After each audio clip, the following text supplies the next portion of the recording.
Michael Jordan's entire development up until that point. It has foresight, symbolism, execution, precision.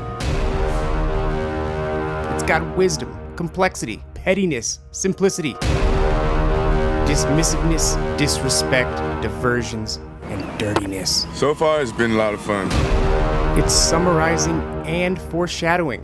It's Michael Jordan at his greatest, and somehow it is still known as Steve Kerr's moment. You know, Chicago Bulls star Steve Kerr is on the show. Did you see him make that game-winning shot against the Jazz? See that against that? Listen, you've seen it 1,000 times. Show the clip we have of that. Here it is. So what? There's the handoff from Michael. There he is. Boom, number 25. Boom, look at this. Amazing. There it is. There it is. But there is so much more to this you haven't seen or considered. So let me guide you through one of the greatest moments from the greatest player. First, let's just watch the floor of the thing. It is Michael Jordan time. Scottie Pippen looking for Michael Jordan. Checks the clock. 5 on the 24. Here's Jordan. Did not have the shot. Kerr does. Steve Kerr. 5 seconds remaining. Okay, I just need to start off by talking about the fact that he picked up the ball. The double team came, and he picked up the darn ball. He killed his dribble. What kind of ill-advised tactic is that?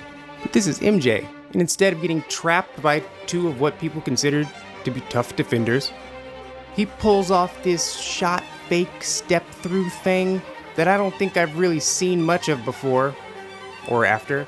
I mean, it's such a smooth and awkward move. I mean, when you see it in slow motion, it never really looks like a shot fake, but in real time, it communicates shot. It just feels like it. I mean, look, he even rises up. He lifts everything except the tippy toe of his Jordans off the ground. Risky. People get trapped in that position. And I still don't know if it was planned or a split-second change of heart, but the shot fake totally compels Bryan over here. Bryan Russell, not Byron, Bryan. Who just a few frames later is rendered completely useless. And I don't even think I have to say this, but this is a great peek into the future when Michael Jordan renders him completely useless again. Jordan! In another finals clinching Game 6. Chicago with the lead! I mean, seriously, the Bryan abuse is a theme here. Jordan Swiping right by Bryan Russell. John, on the other hand, Jordan handles John Stockton on the step through. And he handles him like he's not even there. Side note, I'm sure this is not intentional. But the precise place that Jordan stopped, this point here, where he picked up the ball, it's like a direct shot at Stockton's entire career. It's a gut punch to his personal self-worth. That may be too harsh. But as petty as Michael Jordan is, this has to just be a coincidence. See, this spot on the court where Jordan kills his dribble, this is the exact spot where Stockton, in almost a cursed type fashion, throughout his entire career would end up in this exact spot, stopped, killing his own dribble an unbelievable amount of times in his career. Over and over again. It's like he tried to dribble with his left, and it's common knowledge that he does not have a good left hand, but he'd walk himself to his limit, and he'd just... Stockton yo-yoing the ball up and down. And that's where he would attempt to dump it down to Malone, and he'd salvage an assist out. Malone's got it. He shoots it in front of it. Goes So ironically, this is the exact spot MJ chooses to stop and kill his dribble. But then John falls down. And that on its own is a shame. That's not how you want to go out. Not in the finals. But listen, it's not just embarrassing, because after I did a little zoom and enhance investigating, I saw an angle that revealed a little bit more of the depth. And I discovered that John didn't just get tripped up in his own eagerness. John Stockton fell down because Michael Jordan kicked him.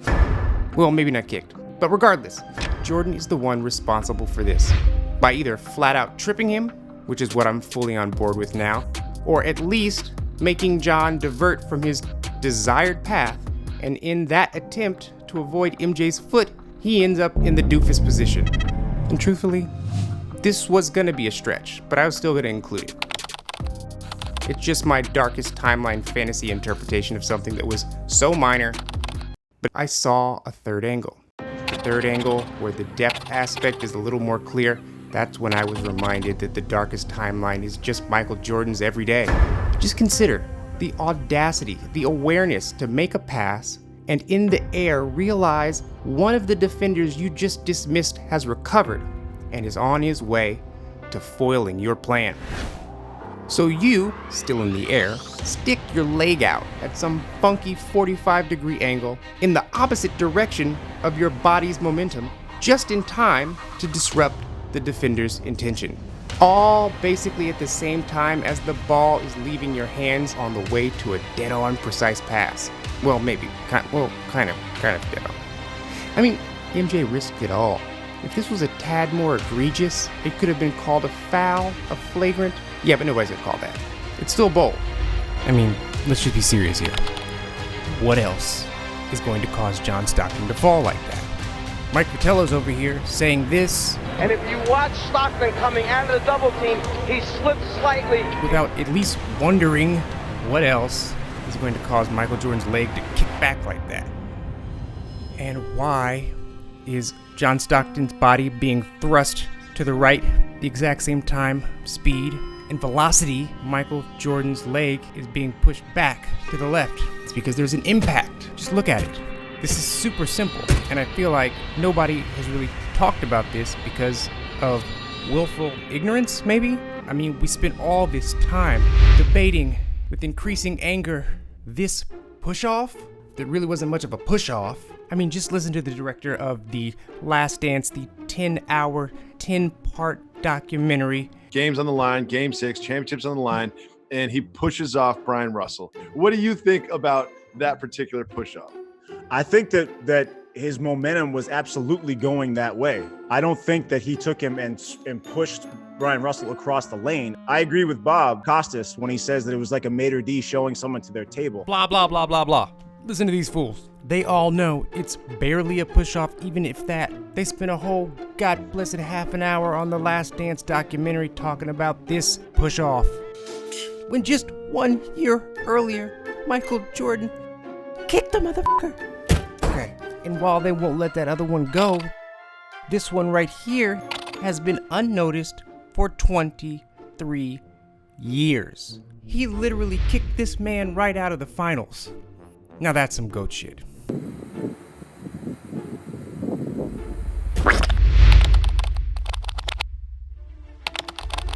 telling you folks, narratives need to be handed to people, and I am handing this to you, doofus.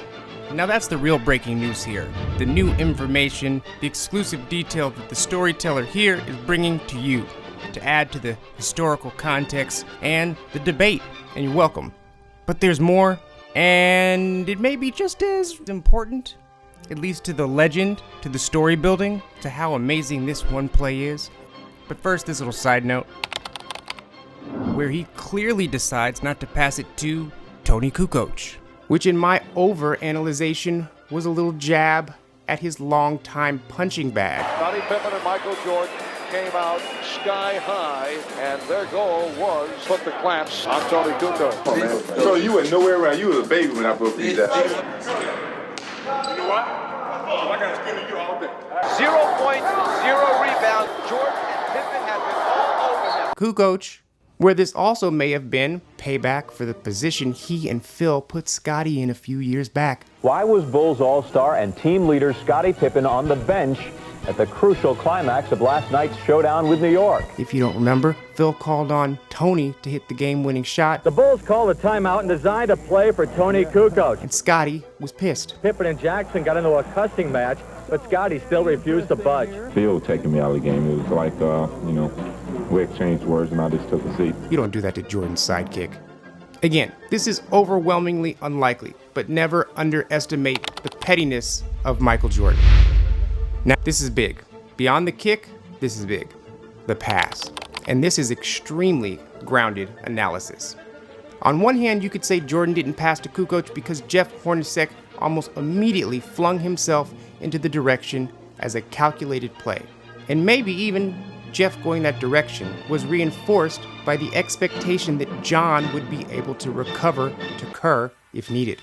And you know what? Maybe Stockton could have made it. But all that is rubbish, because the reason Jeff reached over to Tony as fast as a Karen reaches over for her phone It's because Jordan delivered the most effective no-look pass of his entire career. Jordan was not great at no-look passes. He did a lot of those fake no-look passes. We'll get into that later. But you know what I mean, right? Like the no-look pass where the person is looking basically the entire time, and just at the final second, right before the ball leaves their hand, they whip their head to the other side and make it look like a no-look pass. Sometimes they'll be into it so much, when they make the pass, they actually spin around. I guess adding to the performance of not looking. Certain players are kind of known for doing this stuff, LeBron, and that's kind of what Michael Jordan did for all of his no-look passes. But you know what's crazy? Just a side note, Michael Jordan would lean all the way in with his facial expressions when he passed the ball, almost like an extra cherry on top when he sticks his tongue out on his fake no-look pass. Now, the thing about these passes is they would be great on their own, even without the no-look. No-look pass. And honestly, some of these passes are hard to comprehend. I mean, LeBron James is a terrific passer, but they're doing themselves no favors by doing a fake no-look. The passes on their own might have still been great, but his head was facing the player he was passing to almost all the time until that last second. But Jordan, in this instant, in this finals, this was a true no-look.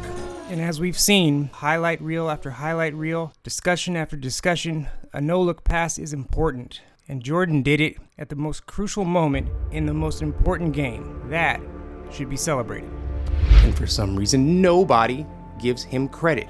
Kerr comes to the basketball, creates more distance. Kerr wide open, knocks down the winning shot. And literally nobody even recognizes it as a no-look pass. But there's a simple reason for that.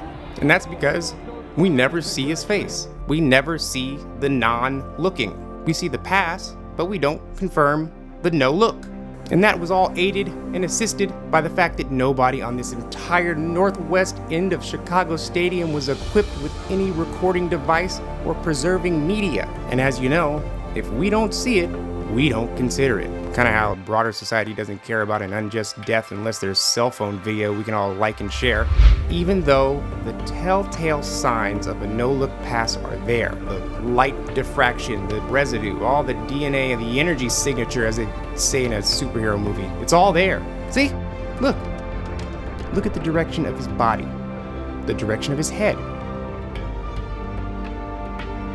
And finally, the angle that the pass comes out of his hands, clearly to the side. But since we couldn't see his dumb face, we just toss out the entire case, like a grand jury throwing out charges against a cop. Yeah, alright, that's enough for now. And yes, to clarify, he does turn his head, but that is after the ball is passed, after successfully tricking the shit out of Jeff Hornacek. But after all that, Kerr hits the shot, and Mike offers up this weirdo two-handed patty cake type high five. Then Utah calls a timeout. Kerr heads to the bench and the very first person to pop in the picture to hug and celebrate with Steve, you guessed it, Randy Brown. But seriously, in conclusion, have you ever seen a play where one guy successfully embarrasses 3 different players, including one across the court, including another player who gets duped twice and then falls down, all doing this after killing his own dribble and doing it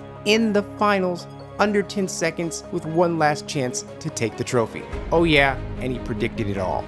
Side note, you know that if this play happened now and it was someone like, I don't know, LeBron making that play, this would absolutely be known as the LeBron play, a crowning moment. They'd probably call it the pass. And they'd whip up a whole ad campaign about the pass.